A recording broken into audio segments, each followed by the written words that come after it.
Hello दोस्तों, कैसे हैं आप लोग। आज मैं आपके लिए जो टॉपिक लेके आया हूं ये है प्रॉपर्टीज ऑफ सॉइल। और प्रॉपर्टीज ऑफ सॉइल में हम सॉइल की डिफरेंट प्रॉपर्टीज पढ़ने वाले हैं, जैसे कि आपको पता होगा void ratio, porosity, degree of saturation और ऐसे ही अलग अलग पैरामीटर सॉइल के होते हैं। सॉइल के पैरामीटर समझने से पहले हमें समझना होगा कि सॉइल में क्या क्या कंपोजिशंस रहते हैं। जैसे कि अगर मैं आपको बताऊं तो सॉइल मेनली दो दो दो मटेरियल का कंपोजिशन होता है। ये दो चीजों से मिलकर बना रहता है। एक होता है सॉलिड और एक होता है वॉइड्स। यानी कि किसी भी सॉइल में जो पार्टिकल्स रहते हैं, सॉलिड पार्टिकल्स रहते हैं, वो सॉलिड कहलाते हैं। और जितना भी इन सॉलिड पार्टिकल्स के बीच में स्पेस रहता है, गैप रहता है, ये कहलाता है वॉइड्स। और इन वॉइड्स में ही दो चीजें आपकी आ सकती हैं। एक आ सकता है वाटर और एक आ सकता है एयर। तो आप बोल सकते हैं कि soil is a composition of solid and void, या आप कह सकते हैं soil is a composition of solid, water and air. अब जब भी हमें पैरामीटर्स पढ़ने होते हैं उससे पहले हमें पता होना चाहिए कि सॉलिड को, जितना सॉलिड स्पेस कवर करता है, उसको हम लिख के चलते हैं वॉल्यूम ऑफ सॉलिड, या Vs से डिनोट करते हैं। वॉल्यूम ऑफ वाटर को Vw से डिनोट करते हैं। वॉल्यूम ऑफ एयर को Va से लिखते हैं। और इन दोनों का कॉम्बिनेशन जो ये वॉइड्स के अंदर होते हैं, इनको हम डिनोट करते हैं वॉल्यूम ऑफ वॉइड से। और अगर हम टोटल वॉल्यूम ऑफ सॉइल की बात करें तो हम इसे डिनोट करेंगे कैपिटल V से। तो इस तरह से दोस्तों हमने समझ लिया कि सॉइल के क्या क्या कंपोजिशंस रहते हैं। अब हम एक एक करके डिफरेंट डिफरेंट सॉइल के पैरामीटर्स पढ़ते हैं। पहला पैरामीटर्स हमारे पास है वॉइड रेशियो। और वॉइड रेशियो को हम स्मॉल ई से डिनोट करते हैं। और आपको पता होना चाहिए void ratio E equals to होता है volume of void to volume of solid. यानी कि the ratio of volume of void to volume of solid is called void ratio. अब एक तो आपके पास एग्जाम में क्वेश्चन आता है कि वॉइड रेशियो किसका रेशियो है, तो volume of void to volume of solid. दूसरा हमारे पास इसी से क्वेश्चन बनता है और ये आता है कि वॉइड रेशियो की वैलिड रेंज कितनी होती है, यानी कि वॉइड रेशियो की वैल्यू कितनी हो सकती है। तो आपको पता होना चाहिए कि valid range of void ratio होती है E ग्रेटर देन 0। यानी कि वॉइड रेशियो की वैल्यू हमेशा 0 से बड़ी हो सकती है, और बड़ी कितनी भी हो सकती है। 1 हो सकती है, 0.5 हो सकती है, 2 हो सकती है, 3 हो सकती है। इस तरह से कोई भी वैल्यू वॉइड रेशियो की हो सकती है। अब कैसे दोस्तों, ये मैं आपको बताता हूं। देखिए, E की वैल्यू अगर मैं 0 निकालना चाहता हूं तो मुझे पता होना चाहिए कि वॉल्यूम ऑफ वॉइड 0 होना चाहिए, क्योंकि जब ये 0 होगा तभी E की वैल्यू 0 आएगी। अब वॉल्यूम ऑफ वॉइड या वॉइड किसी भी सॉइल में क्या कभी 0 हो सकता है? तो अगर वॉइड किसी सॉइल में 0 आ गया, इट मींस वहां पे केवल सॉलिड बचेंगे। और ये कभी पॉसिबल ही नहीं है कि किसी सॉइल में केवल सॉलिड होगा, क्योंकि सॉइल आपका कंपोजिशन है वॉइड और सॉलिड का। इट मींस इसकी वैल्यू कभी भी 0 नहीं हो सकती है। अब एक हो सकती है या एक से ज्यादा हो सकती है, तो volume of void volume of solid के इक्वल आ सकता है। दोनों बराबर बराबर वॉल्यूम कवर कर सकते हैं।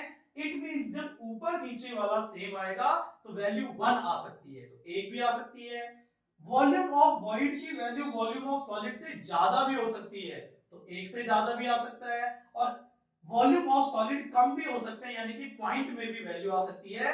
तो इस तरह से valid range of void ratio कितना होता है? E greater than 0। तो रेशियो होता है VV upon VS and valid range होती है E greater than 0। Second parameter हमारे पास आता है पोरोसिटी। और पोरोसिटी को हम स्मॉल n से डिनोट करते हैं। पोरोसिटी जो रेशियो होता है ये होता है volume of void to total volume of soil. यानी कि पूरी सॉइल के वॉल्यूम में, पूरी सॉइल में वॉइड कितना वॉल्यूम कवर करता है, ये कहलाता है पोरोसिटी। और पोरोसिटी रेशियो है volume of void to total volume of soil. अब अगर बात करें इसकी वैलिड रेंज की, तो पोरोसिटी की वैलिड रेंज होती है, यानी कि इसकी वैल्यू होती है n greater than 0 and less than 100 या 1, क्योंकि पोरोसिटी की वैल्यू को हम परसेंटेज में भी लिख सकते हैं। तो अगर वैलिड रेंज ऑफ पोरोसिटी आया तो आप कह सकते हैं n greater than 0 and less than 1 या लेस देन 100%, यानी कि इसकी वैल्यू कभी भी 0 नहीं आ सकती है और कभी भी 1 या 100% नहीं आ सकती है। अब कैसे? जीरो वैल्यू बनने के लिए वॉल्यूम ऑफ वॉइड 0 होना चाहिए, और आपको पता है पिछले टॉपिक में मैंने बताया वॉइड रेशियो में कि वॉल्यूम ऑफ वॉइड कभी भी 0 नहीं हो सकता है, यानी कि n की वैल्यू कभी भी 0 नहीं हो सकती है, 0 से ज्यादा है। अब अगर 1 के लिए या 100% के लिए चेक करें तो volume of void total volume of soil के इक्वल आना चाहिए। और आप खुद सोचो कि अगर पूरी सॉइल के वॉल्यूम में वॉइड ही वॉइड आ गए तो फिर सॉलिड कहां गए, यानी कि ये कंडीशन कभी भी पॉसिबल नहीं है और n की वैल्यू कभी भी 1 नहीं आ सकता है। इसलिए पोरोसिटी की रेंज 0 से बड़ी और 1 से क्या होती है, छोटी। थर्ड पैरामीटर हमारे पास आता है दोस्तों एयर कंटेंट, या जिसको हम डिनोट करते हैं एसी से, एयर कंटेंट। और एयर कंटेंट या एसी रेशियो होता है volume of air to volume of void, यानी कि वॉइड में वॉइड जो वॉल्यूम कवर कर रहा है इसमें एयर कितना वॉल्यूम कवर करता है ये दिखाता है एयर कंटेंट। तो air content is the ratio of volume of air to volume of void. अब इसकी वैलिड रेंज की बात करें तो एयर कंटेंट की वैलिड रेंज होती है AC greater than equals to 0 and less than equals to 1, और इसे भी हम परसेंटेज में डिनोट कर सकते हैं, यानी कि 1 को लिख सकते हैं 100%।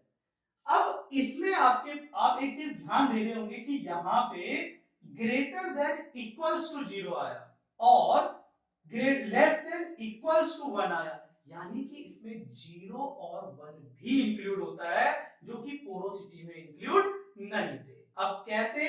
देखिए, वॉल्यूम ऑफ एयर जब 0 होगा तभी एयर कंटेंट 0 आएगा, और वॉल्यूम ऑफ एयर 0 हो सकता है, और कौन सी सॉइल में हो सकता है volume of air 0? Saturated soil में। तो ऐसी सॉइल जिसमें सारे के सारे वॉइड्स में पानी भरा रहता है सैचुरेटेड सॉइल कहलाती है, और सैचुरेटेड सॉइल में एयर आपका स्पेस कवर नहीं करेगा। इसका मतलब एयर कंटेंट की वैल्यू 0 हो सकती है। 1 हो सकता है या नहीं हो सकता है ये चेक करते हैं। तो वॉल्यूम ऑफ एयर और वॉल्यूम ऑफ वॉइड बराबर स्पेस कवर कर रहे हैं, यानी कि सारे के सारे वॉइड में एयर भरी हुई है। तो कौन सी कंडीशन आएगी? Dry soil. ड्राई सॉइल में पानी नहीं होता है, उसमें केवल वॉइड में एयर एयर होती है, यानी कि इसकी वैल्यू 1 भी आ सकती है। इसलिए valid range of air content बनता है greater than equals to 0 and less than equals to 1 या 100%। फोर्थ पैरामीटर हमारे पास आता है डिग्री ऑफ सैचुरेशन, जिसे हम S से डिनोट करते हैं। तो जैसे कि हमने इससे पहला पैरामीटर में पढ़ा था कि वॉल्यूम ऑफ वॉइड में या वॉइड में एयर कितना स्पेस कवर करता है वो तो एयर कंटेंट आता था। सेम ये इसमें क्या आता है डिग्री ऑफ सैचुरेशन में S equals to volume of water to volume of void, यानी कि वॉइड्स में टोटल वॉइड्स जितना वॉल्यूम कवर करता है उसमें वाटर कितना वॉल्यूम कवर करता है ये दिखाता है डिग्री ऑफ सैचुरेशन। तो degree of saturation is the ratio of volume of water to volume of void. और जैसे एयर कंटेंट की वैलिड रेंज थी, सेम डिग्री ऑफ सैचुरेशन की भी वैलिड रेंज आती है, और कितना आता है S greater than equals to 0 and less than equals to 1, या जिसे 1 को हम परसेंटेज में 100% भी लिख सकते हैं। तो सेम जैसा एयर कंटेंट की वैलिड रेंज थी, डिग्री ऑफ सैचुरेशन की वैलिड रेंज भी सेम आती है। अब कैसे, देखिए, वॉल्यूम ऑफ वाटर 0 होगा तभी डिग्री ऑफ सैचुरेशन 0 होगा। और आपको पता है कि वाटर 0 कब हो सकता है, जब सॉइल क्या होगी, ड्राई होगी। इट मींस वाटर का वॉल्यूम 0 पॉसिबल है। तो इसका मतलब डिग्री ऑफ सैचुरेशन 0 आ सकता है। 1 की बात करें तो वॉल्यूम ऑफ वाटर और वॉल्यूम ऑफ वॉइड बराबर बराबर स्पेस कवर कर रहे हैं, यानी कि पूरे वॉइड्स में पानी भरा हुआ है, वाटर है। तो कैसे सॉइल में होगा, सैचुरेटेड सॉइल में होगा, यानी कि इसकी वैल्यू 1 या 100% भी पॉसिबल है। तो इस तरह से हमने समझा कि डिग्री ऑफ सैचुरेशन रेशियो होता है volume of water to volume of void, और इसकी वैलिड रेंज होती है greater than equals to 0 and less than equals to 100%।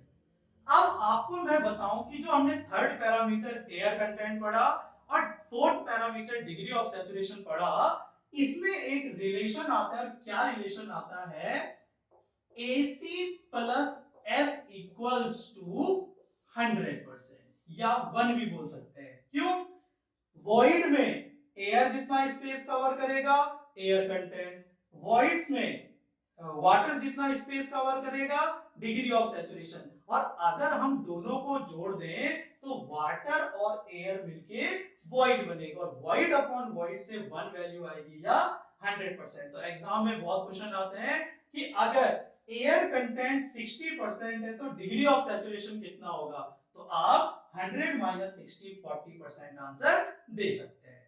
अब हम जाते हैं अपने नेक्स्ट टॉपिक। फिफ्थ पैरामीटर हमारे पास आता है दोस्तों परसेंटेज एयर वॉइड्स, जिसे हम डिनोट करते हैं NA से। और परसेंटेज एयर वॉइड्स क्या होता है, जैसे आपको नाम में दिख रहा होगा एयर वॉइड्स है, यानी कि ये रेशियो होता है volume of air to total volume of soil, यानी कि पूरे सॉइल के वॉल्यूम में एयर कितना स्पेस कवर करता है, ये कहलाता है परसेंटेज एयर वॉइड। और याद रखने का तरीका क्या है, N मतलब था पोरोसिटी, जो आता था volume of void to total volume, तो N से टोटल वॉल्यूम, और एयर कंटेंट से हम क्या समझ सकते हैं, VA समझ सकते हैं। It means volume of air to total volume of soil is called Na या परसेंटेज एयर वॉइड। अब इसके वैलिड रेंज की बात करें तो परसेंटेज एयर वॉइड की वैलिड रेंज थोड़ा अलग होती है, और क्या होती है, Na greater than equals to 0 and less than 100%, या जिसे हम 1 या 100% लिखते हैं। अब कैसे, वॉल्यूम ऑफ एयर 0 हो सकता है तभी Na 0 आएगा। और कैसे हो सकता है, कि जब सॉइल सैचुरेटेड सॉइल होगी तो पूरे वॉइड्स में वाटर वाटर होगा, यानी कि एयर नहीं होगी, तो ये कंडीशन पॉसिबल है, यानी कि Va की वैल्यू 0 आ सकती है तो Na की वैल्यू 0 आ सकती है। इसीलिए यहां पे आया इक्वल्स टू 0 या ग्रेटर देन इक्वल्स टू 0। अब 1 में इक्वल्स टू नहीं आया, इट मींस 1 वैल्यू नहीं हो सकता है। और कैसे नहीं हो सकता है, कि volume of air total volume of soil के इक्वल कभी नहीं आ सकता है। तो पूरी सॉइल का वॉल्यूम है, इसमें अगर एयर एयर होगी तो सॉलिड कहां होंगे, इट मींस इसकी वैल्यू 1 या 100% पॉसिबल नहीं है।